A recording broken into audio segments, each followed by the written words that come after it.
About 10,000 years ago, a man lived in what is now southwest England.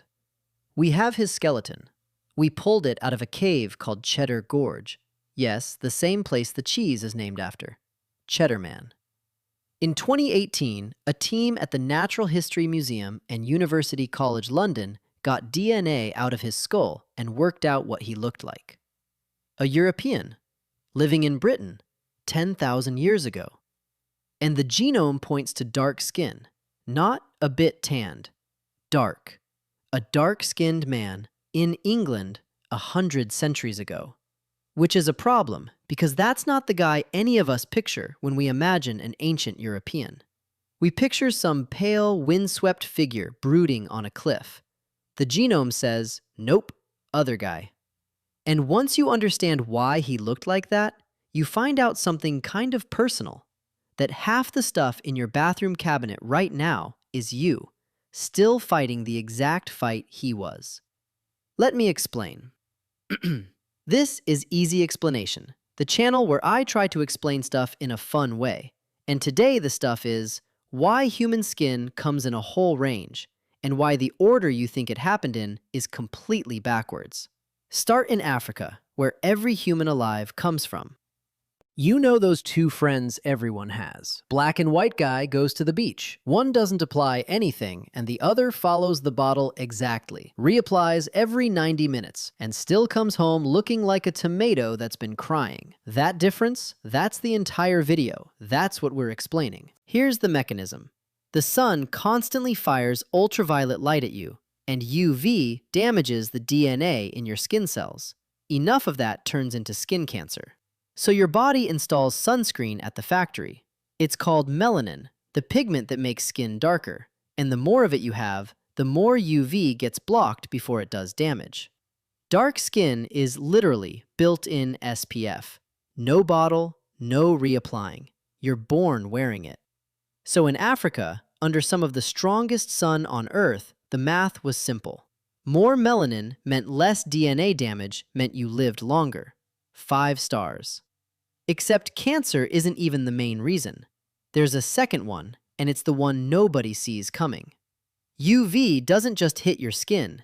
It gets into your blood and destroys a nutrient called folate. And if that word looks familiar, it's because it's the thing on the prenatal vitamin bottle. It's folic acid.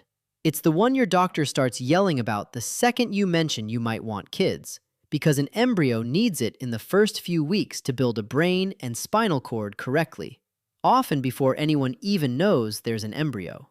So sit with that. The reason the entire prenatal vitamin aisle exists traces straight back to a sunlight problem your ancestors were solving with their skin 300,000 years before Target had aisles. You're buying in a bottle the thing dark skin was already protecting for free. 2 threats. Cancer and folate. 1 fix. That's why dark skin near the equator wasn't a style. It was survival equipment. So if dark skin is this good, why did anyone ever change? Because some people moved. And like everyone who's ever moved somewhere with worse weather, they did not fully think it through. Starting around 70,000 years ago, humans spread out of Africa, a little farther each generation, until some were way up north, Europe, Northern Asia, where the sun, frankly, files for half the year. Low, weak, gone by 4 p.m., hidden behind clouds from October to whenever. And up there, your built-in SPF suddenly becomes a problem. Here's why. And this is the part you understand in your bones, because you live it every winter.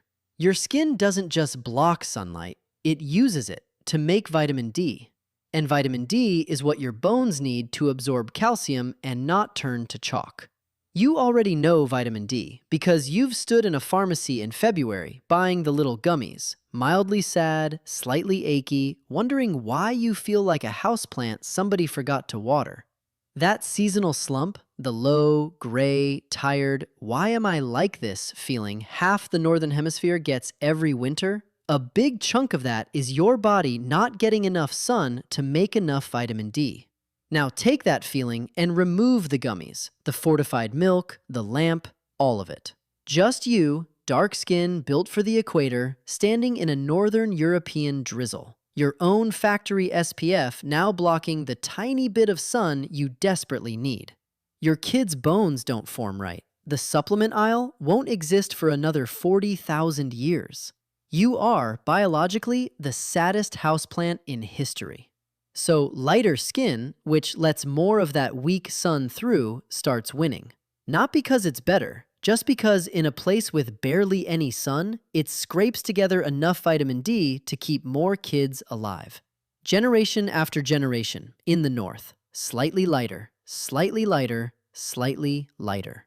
Your ancestors evolved a whole new skin tone for the same reason you bought the gummies. They just couldn't pop down to the pharmacy. For a long time, everyone assumed this happened slowly, a gentle fade over hundreds of thousands of years. Ancient DNA blew that up, because the early hunter-gatherers of Europe, after living up north for tens of thousands of years, were still dark.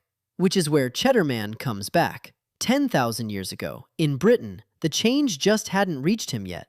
He's not the exception. He's a screenshot of the process buffering.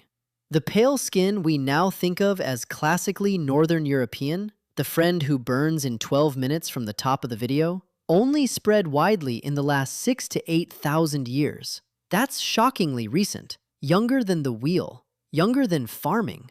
The thing people treat as ancient and primordial is, in human terms, a fairly new download. So what hit fast forward? Farming. And honestly, a relatable disaster.